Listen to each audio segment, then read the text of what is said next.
Hello everyone and welcome to the channel. I'm Emmanuel, I'm an airline pilot, and today I'm going to teach you how to fly the Just Flight FOKKER 28 Professional, which really is the new study level jet out there. However, it is an old school study level jet with a plane that flew around the 1960s and 70s, and therefore it is quite a bit different, but don't worry, in this tutorial I got you covered. In this first part we are going to go through the pre-flight procedures and how to prepare the airplane for our engine start, and then the entire tutorial series is going to be split in the same way like my previous series. Alright, then let's go ahead and get started. The very first thing we are going to do before we are even going to head into the airplane is we have to do a little control assignment there. The autopilot of this airplane is rather basic, even though it gets us where we want to go, but in order to control it we will need to operate a switch quite a bit that is located quite a bit out of view, and for that we are going to do a control assignment. So let's quickly go into the menu, control options, and then let's take for example my joystick over here, and what you want to do is this. You want to go to autopilot and then set your increase or AP pitch hold reference and decrease AP pitch hold reference. Those are the two that you want to find and that you want to assign a button to, because you will be using those quite a lot. Okay, when those are assigned, we can head into the airplane and we can start with our cockpit preparation. Before we do so, let's quickly go over what we are actually going to do today. I can at this point also recommend you a quick look into the product manual. The FOKKER comes with a great manual that includes a lot of stuff that is operationally relevant, like for example, if we go a little bit down here we can find our normal procedures, we can find checklists, but those handling notes over here, they come in really useful because they include for example the power setting tables and stuff like that. So this is the thrust index table. That's one that we'll refer to later on in this tutorial. For this flight, let's suffice to say that our thrust reference, we have 24 degrees centigrade, and we're at 200 feet at Düsseldorf over here, is going to be 170. So that's just so that you know how to find this already. Cool. With all of that prepared, let's go ahead and hop right into the cockpit, and then we'll start our pre-flight procedures. Lovely little view over here, but it's time for us to go in. And coming into the cockpit, the first thing we do is to set up the electronic flight bag. If this is not in view, you can toggle it via that air inlet down here. Okay, so over here, let's quickly uplink our SimBrief import. Disregard any of those error messages you might see. I am recording this with a pre-release version. We also want to start preparing our chart, and that brings us right into what we're going to do today. Here's a very quick setup of our plan. We are currently located at Düsseldorf Airport and we are going to fly over towards Stuttgart, which is going to be a quick 45-minute flight, and we will do this based completely on conventional navigation. So you can see we've got a sit towards Charlie Oscar Lima VOR, then we head on towards Frankfurt Main VOR, and then towards Luburg, from where we are going to fly an ILS approach runway 25. You can see I've basically prepared everything down here inside the Navigraph charts, but for the sake of completeness, let's do it inside the virtual cockpit once more. So the way this works is you go onto the departure airport, even though you can take literally any one you want. And then let's go all the way down. We want our airport and we want the parking stands. And then obviously we want our standard instrument departure. And make sure that you actually pick a non-RNAV departure unless you're using the optional GNS 530. With that, our departure charts are prepared and we can quickly go into the aircraft settings menu, where it is going to ask us if we want to import the SimBrief data, which we want to do. And that basically concludes our preparation. Now, I am going to uplift a little bit extra fuel just so that we are capable of playing around a little bit more, and that's basically it. For the purpose of this tutorial, we are going to use the APU, however you have a ground power unit available over here if you like one. Also located on here are your options. So for example, I've got the conventional cockpit setup right now, but you could exchange the vertical speed indicator with a digital one that includes TCAS data. pretty much like this. Or you could exchange your inoperative weather radar panel over there with a GNS 530 in case you want to simplify your navigation. Alright then, that's pretty much our setup completed, so let's go ahead and actually do a little bit of flying. Now, when we first go into the aircraft, before we power it up, we need to check that the battery voltage is sufficient. We do this up here, and we quickly select the DC meter to battery 1, check more than 23 volts. We do the same on battery number 2, more than 23 volts, and that's it. With that checked, we can turn on the battery, and that's going to give us basic DC power. The next thing we want to do is to start up our APU. So in order to do that, we are going to run the APU fire test, which is successful, as you can see. With the APU fire test completed, we go back to the overhead panel and we turn on the APU main switch. From here on, we need to wait for about 10 seconds for the APU air inlet flap to open completely. And once the inlet flap is open, we check that the generator is in the off reset position, the APU air is off, and then we click the APU starter, which is that little light button over here. So 10 seconds are over, hit the APU start, the light goes on, and we can see our APU numbers start to increase. This is going to take a little while. In that time, we just have to wait and monitor the APU startup. Keep in mind, you barely have any electronic computers or automation in this aircraft, so you really want to make sure that you are monitoring this yourself. At this point, we can already turn on one of the 2 air conditioning packs. And now that the APU is running, we can flick on the APU generator, like so. And then on the electrical panel, we can see the illuminated lights indicate which buses are powered. So you can see that we've actually got all the buses powered. If you wanted to use the external power, you can simply do it down here, like so. And the external power powers your airplane. But as I told you, today we want to use the APU, so let's get rid of that ground power unit. Okay. Put the AC meter to the generator 3 position, and you can see that we've got correct indications from the APU. Now, with that done, we can also engage the APU air, and that's going to start our air conditioning. So monitor all the valves over here as I'm now turning on the APU air. Here we go, and you can see the packs are now providing air to the passenger cabin. And with that done, we are going to turn on the radio master switches at the bottom. This is important because it starts spinning up the gyros. The airplane doesn't have an INS or an IRS, but we pretty much get to the gyro startup, as you can see, and that takes a little while, so for that reason we are turning them on now. So that is our initial pre-flight checks completed. If you want to go fancy, you would start checking the cabin attendant panel, which you find back in the cabin. So in here, if you want to do that, we are going to check that all the lights are working. We're going to check the pilot call like that, and monitor how the light comes on in the cockpit, turn it back off, and then we've got the same thing on the other side. If the pilot makes a call, you can see the call light illuminate on the attendant panel over here. We can reset that. Make sure the cabin temperature control is in auto. The boarding music is switched off for now. You can switch it on if you like to, but for the purpose of this video, let's keep it off. We're also going to check the cabin lighting. Putting the 2 main lights on, you can see all the overhead lights are illuminated.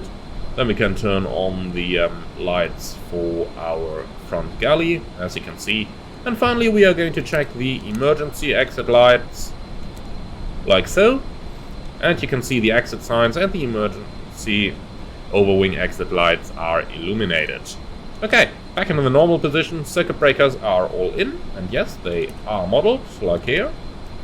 And that concludes the check of the cabin attendant station.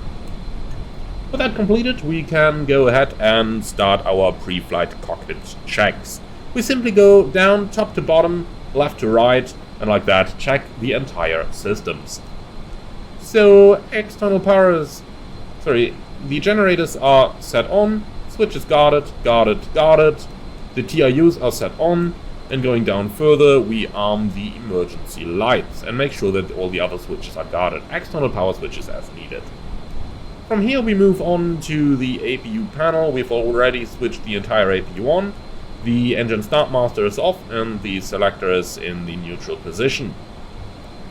Going down further, we already checked our voltages, so let's just quickly check that our cabin is unpressurized, which it obviously is since the door is open.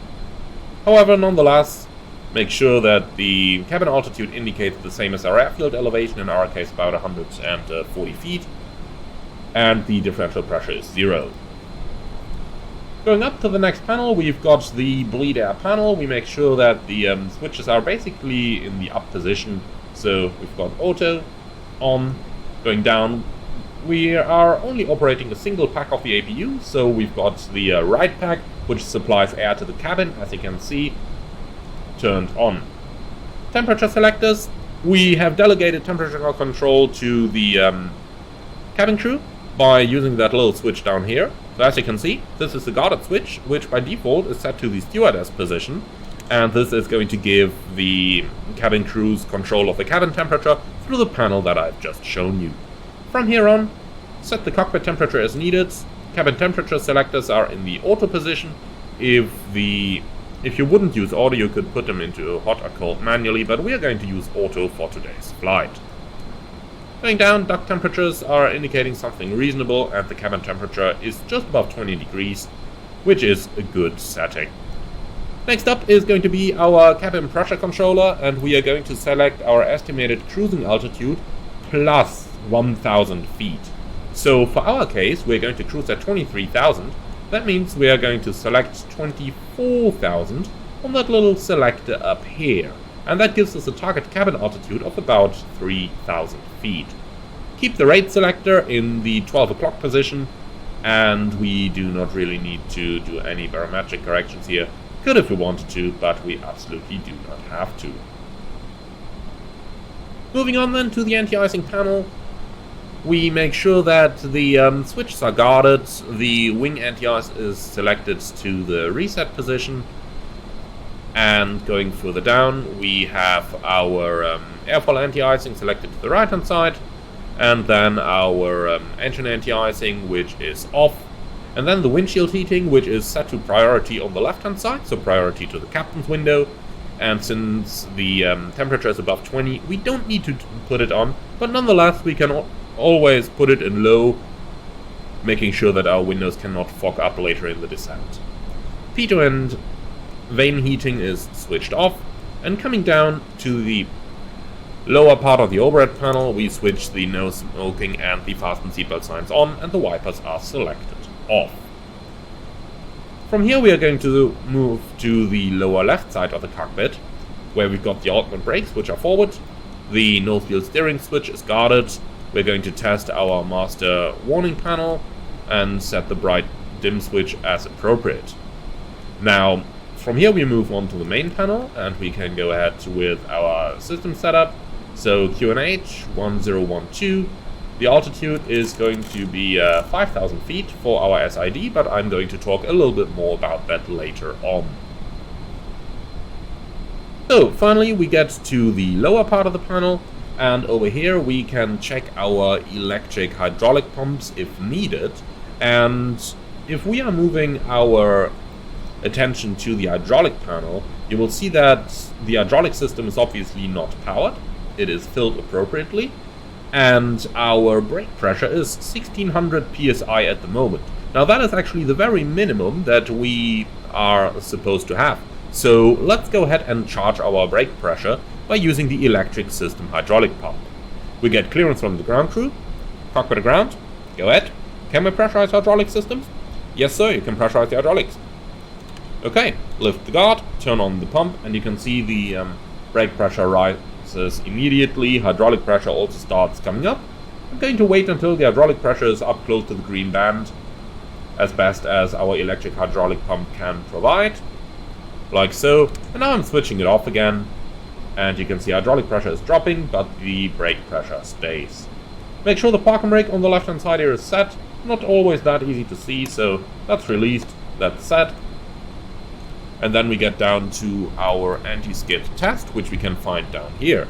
We're going to test the outboard anti-skid and the inboard anti-skid, make sure the light illuminates accordingly. Moving on then to the center of the panel, we got the flight control pump lights and the utility system pump lights on, with the switches in the up position, and then we can test our fire warnings.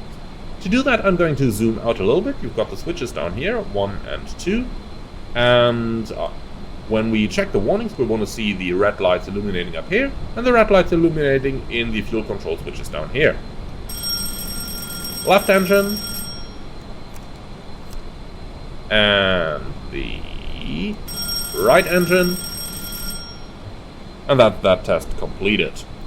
Okay, then going down, we got the TVI test, which is going to test the vibration meters of the engine, so we make sure that this one and this one are going to rise, like so, and they do. We already did the APU fire test at an earlier point, so we don't need to do it again. On the right side we got the fuel system, and we make sure that we got sufficient quantity in the tanks, and then we can move on to the first opposite side, where we're going to run the light test for the doors. By the way, at this point, a very quick cool feature over here. Most of those switches, if you simply press the switch, you're going to test the light as well. So, for example, if we move down here to the filter ice switch, you can see I'm holding it down, and that tests the lamp inside the switch. Landing your warning set to normal, and then we can go ahead to the right hand side, test the master warning panel, and then we move down. Let's quickly move around our lovely first officer. And down here we got to set our flight data recorder. The first one is the flight number, the second one is the date. So for this one, let's say flight number is 4500, and the date today is the 12th, and that basically sets our flight records up. Finally, over here is the passenger oxygen mask release. That one is obviously guarded.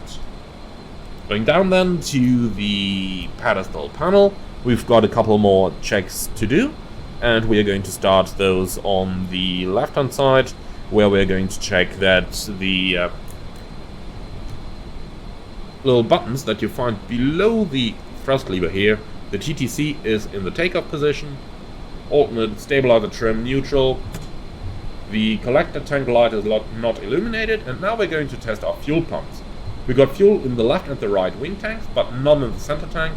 For that reason, we got the fuel pump lights illuminated on those associated tanks. So let's go ahead and try them out. We turn on the left boost pump, make sure that the fuel pressure lights go out, and the fuel pressure light in the front goes out as well. Then we switch the pump off again. Now we do the same with the pump number 2 in the same tank. We cannot test the center tank since there is no fuel in there. Then we do the same on the right hand tank, making sure that the lights go out every single time. Finally, the fuel crossfeed is switched off, and the fuel valves are in the closed position.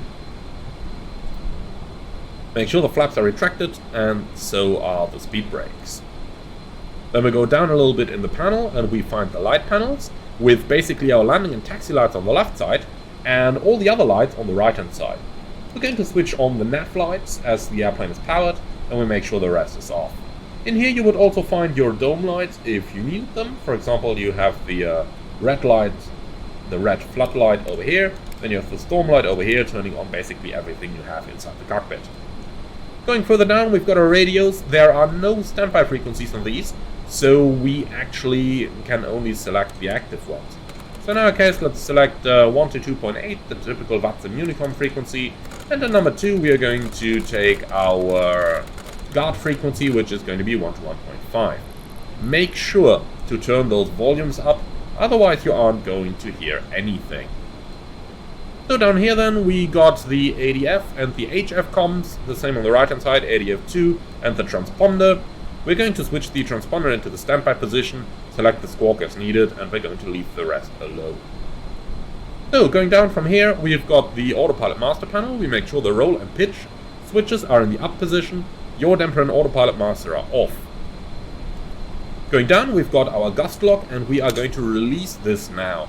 Do not miss the gust lock, otherwise you are not going to get sufficient thrust out of your engine, and your flight controls will be blocked when you try to take off.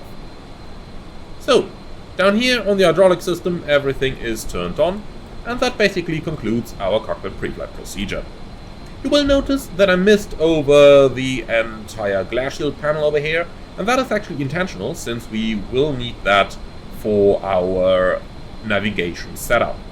However, the navigation setup is going to be a part for a separate video, and with that I would like to say thank you very much for watching this first one.